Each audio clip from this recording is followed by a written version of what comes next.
Second point on the relevance of post-colonialism is the study of post-colonial remains. And here, I use the post-colonial remains article of Young 2012. He said that post-colonial is concerned with stories of violence, injustices, inequalities, and so on. And post-colonialism is all about ongoing life of residues, living remains, and lingering legacies, which are domination, resource exploitation of militaries, refusal to acknowledge the sovereignty of non-Western countries, and so on. And these remains of post-colonialism manifests in what we call internal colonialism, wherein there is an exploitation of natural resources costing the lives of our indigenous people. And this internal colonialism was derived from decolonialism as its legacy and as its residue.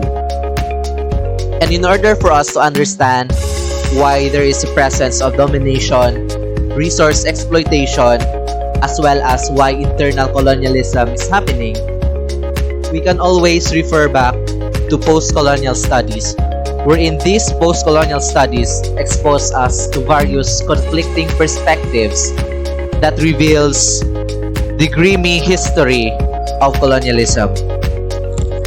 The third point on the relevance of post-colonialism is for identity formation.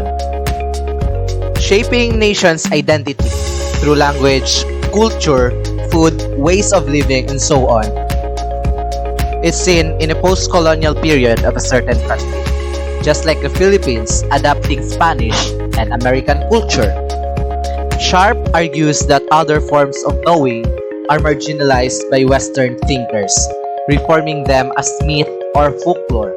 In order to be heard, the subaltern must adopt Western thought, reasoning, and language.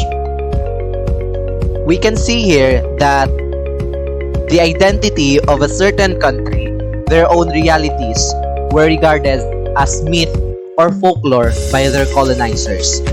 And this, they find it hard to expose their own realities.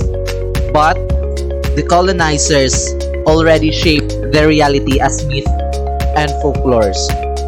And in order for them to reveal to the world their own identity, their own uniqueness, they must adapt the language of their colonizers, such as